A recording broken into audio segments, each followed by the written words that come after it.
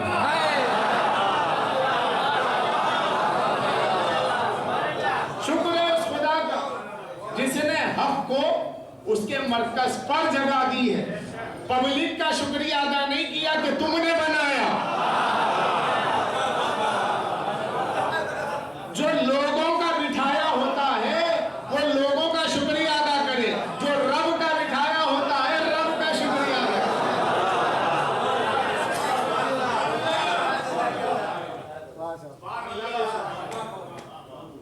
Election candidate ہو تو public کا شکریہ ادا کرے جو سلیکٹڈ بائی گاڈ ہے. اب وہ پبلک کا کیوں شکریہ ادا کرے؟ تو میرے مولا نے کہا شکر رب کا اور سب نے کہا شکر سب کا. جو سب کا شکریہ ادا کرے وہ اور ہے, جو رب کا شکریہ ادا کرے وہ علی ہے. اب میرے مولا نے فرمایا کہ آج میں اس جگہ پر ہوں جہاں میرے رب نے مجھے بٹھایا, اور یہ وہ جگہ ہے جہاں سے اب کوئی اتار نہیں سکتا. نہ ماننا اور ہے, اتارنے کے لیے کوئی مسئلہ تو لانا چاہیے کہ علی آپ جواب نہیں دے سکتے اترو. بھائی منبر سے اتارنے کے لیے سوال چاہیے. کوئی سوال لائیے ایسا کہ جس کا جواب نہ دے سکے علی تو اتر جائیں.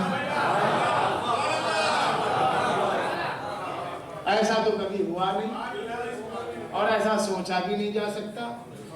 علی تو اس ذات گرامی کا نام ہے کہ صدیوں سوچا ہوا سوال وہ لمحوں میں جواب مل جائے. لوگ صدیوں کا سوال سوچا ہوا لاتے تھے اور علی لمحوں میں اس کا جواب ہے. اس لیے کہ مولا کو اللہ نے بنایا ہی ایسا کہ جس کا کوئی جواب نہ ہو. کائنات سوال بن جائے تو علی جواب ہے, لیکن جب علی سوال بن جائے تو کائنات میں کوئی جواب نہیں.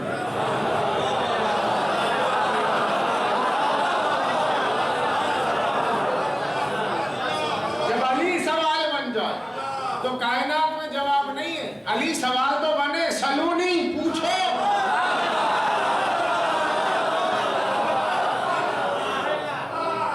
علی نے تو کہا پوچھو. ہے کسی میں دم پوچھنے کا؟ پوچھتے کیا؟ عقل کتنی ہے؟ کون سے جانور انڈے دیتا, کون سے بچے دیتا. مال غنیمت کھائے ہوئے ایک زمانہ گزر گیا, اب ذہن اسی میں الجھا ہوا ہے.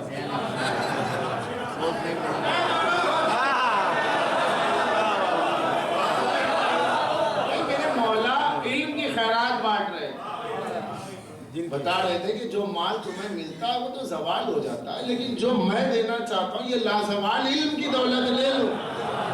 اور جب لوگوں نے ایسے گھٹیا سوالات کیے تو مولا نے اتر کے سینہ اپنا محسوس آیا اور اس کے بعد فرمایا سلمان یہ سینہ بڑا تنگی محسوس کرتا ہے, کوئی اس علم کا لینے والا نہیں. اور شکوہ تو سب سے بڑا یہ کہ جو قوم ان کا نام لینے میں سب سے آگے رہتی ہے وہ قوم ان سے علم لینے میں سب سے پیچھے ہو گئی.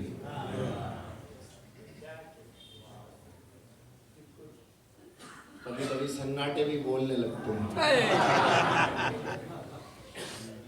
کبھی کبھی خاموشیاں بھی بولنے لگتی ہیں. یہ علی کے علم کا مرثیہ ہے کہ جناب امیر کا شیعہ ہو اور علم سے دوری ہو جائے. جناب امیر کا شیعہ ہو, پاور آف نالج کا اسے علم نہ ہو, اسے پتہ نہ ہو کہ علم کیسی دولت ہے. تو ہمارا جو ائمہ سے رشتہ ہے وہ کس چیز کا؟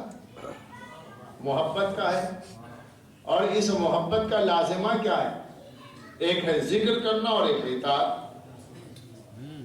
جس سے محبت ہوتی ہے انسان بار بار اس کا ذکر کرتا ہے اور اس کی نقل کرنا چاہتا ہے. کہیں کچھ کہہ تو نہ دے, ذرا حکم پر کان لگا کے رکھو کہ ذرا سا کچھ ارشاد ہو تو عمل کر لو. کبھی کبھی مزاج جب محبت سے مبدل و عشق ہو جاتا ہے, عشق میں بدل جاتا ہے تو کہنے کی ضرورت نہیں ہوتی. محبوب کے مزاج سے اتنا واقف ہو جاتا ہے کہ اب کہنے کی ضرورت نہیں رہتی. کوئی میرا اتنا چاہنے والا ہے کہ بس چہرہ دیکھا اور پانی لے آئے جناب پانی. میں نے کہا میاں میں نے کہا تو نہیں تھا, پیاس تو لگ رہی تھی مگر کہا تو نہیں تھا. کہنے جناب آپ کے ساتھ اتنے برسوں سے رہتا ہوں, مجھے پتا نہیں ہے کہ آپ کی کیا ضرورت اور کیا آپ کا چہرہ ہوتا ہے, چہرہ بولتا ہے, آپ کیا چاہتے ہیں. تو کبھی کبھی مزاج عشق کی حدود میں آتا ہے تو وہاں حکم کی بھی ضرورت نہیں رہتی, چہرے کا رنگ کہہ دیتا ہے کیا چاہیے اور کیا نہیں چاہیے. اور یہاں اہل بیت حکم پر حکم دیتے رہے کہ ماں باپ کی عزت کرو, پڑوسی کو ستاؤ مت, حرام کا مال کھاؤ مت. عزیزان گرامی, اخلاقیات کا درس اہل بیت دیتے رہیں اور اس کے بعد اگر ہمارے کان میں آواز سنائی نہ دے تو پھر ہم یہ نہیں کہہ سکتے کہ ہم چاہتے ہیں. کیوں؟ منزل اطاعت میں جو پیچھے ہے وہ کہیں نہیں. عشق کی منزل حکم کی پابند نہیں ہوتی, محبت کی منزل میں اطاعت لازمی ہے, اگر اطاعت نہ ہو تو کچھ بھی نہیں. ابلیس کے 1000 سالہ عبادت پر پانی اس وقت پھر گیا جب اس نے اطاعت نہیں کی. وہ محبت نہیں تھی, وہ صرف اس کی عبادت تھی. وہ عبادت ایک ورزش بن کر رہ گئی, کثرت بن کر رہ گئی, کیونکہ جس عبادت میں محبت شامل نہ ہو وہ ابلیسی عبادت ہے, اور جس عبادت میں محبت شامل ہو وہ بندگی ہے. اے بھائی دکان مجھے کھولنا ہے, فوراً جا کر کے کام بہت ہے, پارٹی ہے, میٹنگ کرنی ہے, جھٹپٹ 8 کھاٹ کی 2 رکعت نماز پڑھا, انا اتنا قل اللہ. ارے کیا بات ہے, نہیں مجھے جلدی جانا تھا یار, تیزی سے پڑھ لی. تو یہ کیا ہے؟ یہ فرض کا بوجھ ہے. پڑھنا ہے, نہیں پڑھیں گے تو مار پڑے گی. تو یہ خوف والی عبادت ہے. لیکن کبھی کبھی ایک ایسی عبادت بھی ہوتی ہے کہ صرف 2 رکعت فجر ہی پڑھ رہا ہے, جب مغربین کے 3 ہی رکعت پڑھ رہا ہے, لیکن عالم یہ ہے کہ لگتا یہ ہے کہ جیسے عشاء میں پڑھ چکا. اتنی طویل کیوں؟ اب اس میں رقت بھی ہے, آنسو بھی ہے, جذبہ بھی ہے. سوچ رہا ہے کہ جلدی کیا ہے, میرا پروردگار اس کی بارگاہ میں جب کسی بڑے آدمی کے پاس اپوائنٹمنٹ ہوتا ہے تو انسان چاہتا ہے کچھ دیر اور بیٹھے, اور جو خالق کائنات ہے اس کی بارگاہ میں بیٹھا ہے اور جانے کی جلدی ہو تو بڑا بدنصیب ہوگا.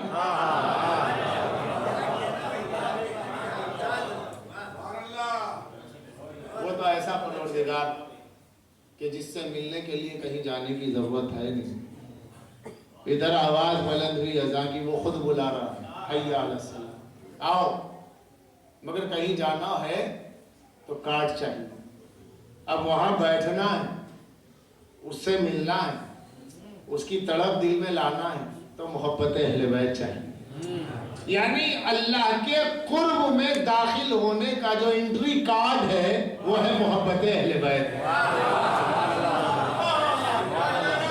اگر یہ ہے تو سمجھیے کہ آپ رب کی عبادت میں ہیں, ورنہ فرض ہے اور کچھ بھی نہیں.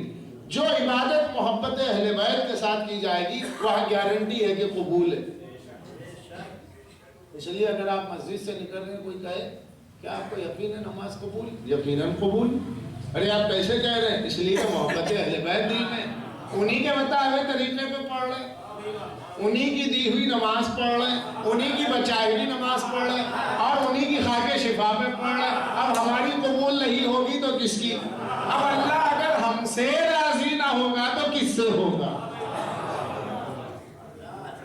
جس سے اللہ راضی ہو اس کے لیے ضروری ہے کہ اس کے دل میں محبت اہل بیت ہے.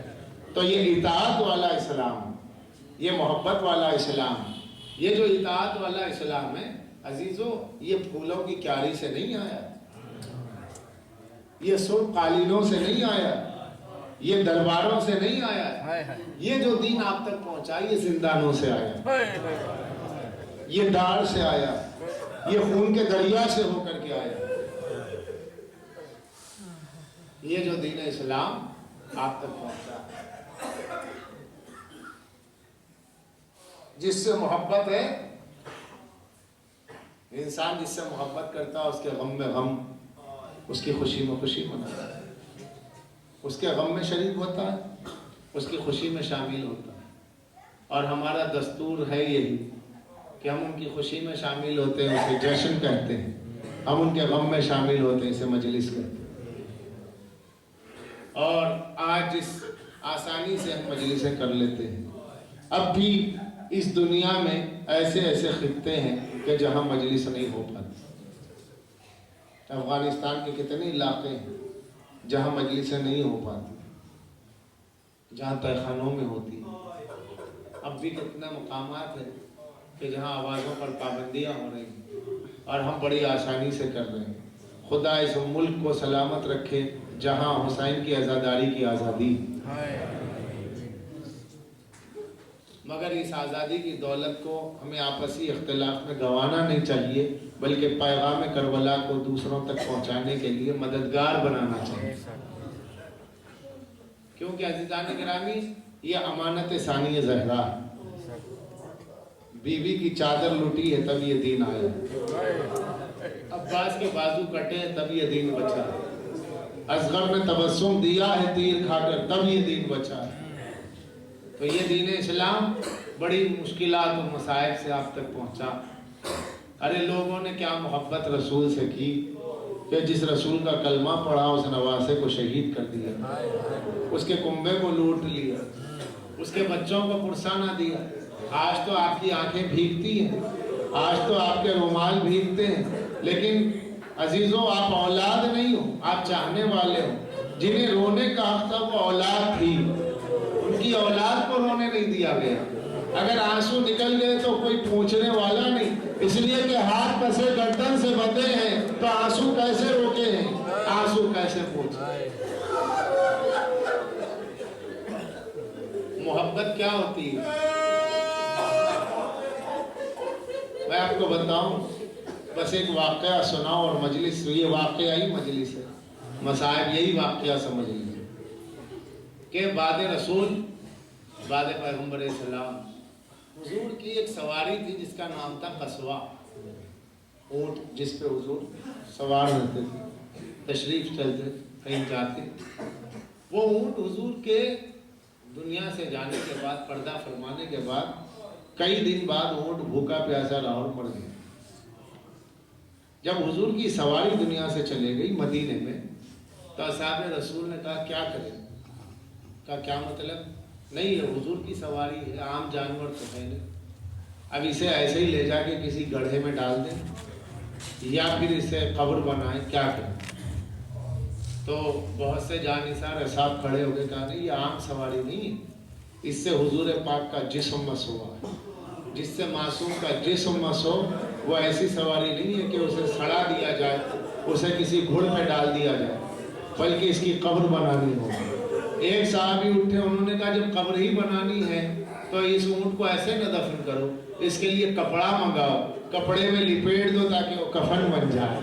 اللہ اللہ یہ مدینہ ہے، یہاں رسول کی سواری کو کفن بھی دیا جا رہا ہے، یہاں رسول کی سواری کو دفن بھی دیا جا رہا ہے.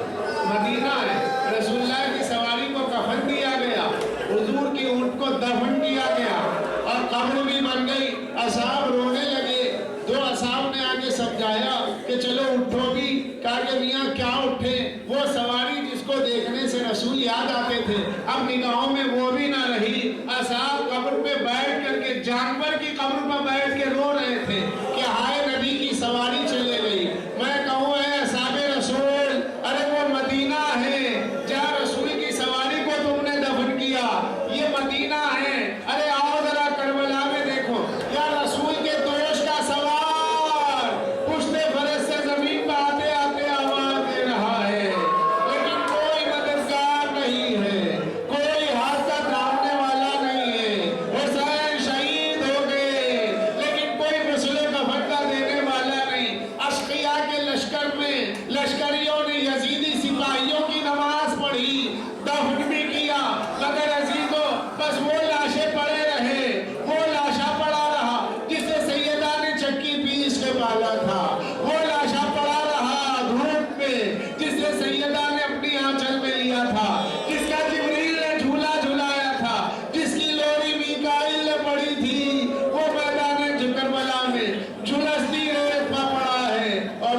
پرسانی وَسَيَعْلَمُ الَّذِينَ ظَلَمُوا ایام قلبی ينقلبون. پالنے والے ذکر ازا کو قبول فرما. ہمیں کوئی غم نہ دے بجز غم حسین کے. جب تک زندہ ہے تیری توحید خالص پر، سرکار دو عالم کے ختم نبوت کے عقیدے پر، ائمہ طاہرین کی محبت و امامت کے عقیدے پر زندہ رکھ. میدان قیامت میں نبی و آل نبی کی شفاعت نصیب فرما. پالنے والے جو بے روزگار ہے روزگاری عنایت کر. جو بیمار ہے بیمار کربلا کے صدقے میں صحت دے. پالنے والے پوری ملت جعفریہ کو ولائے علی اور عزائے حسین پر متحد فرما دے. پالنے والے جتنے قافلے زیارت اربعین پہ کربلا جانے والے اور شام جانے والے تمام قافلوں کی حفاظت فرما. دہشت گردوں سے حفاظت فرما.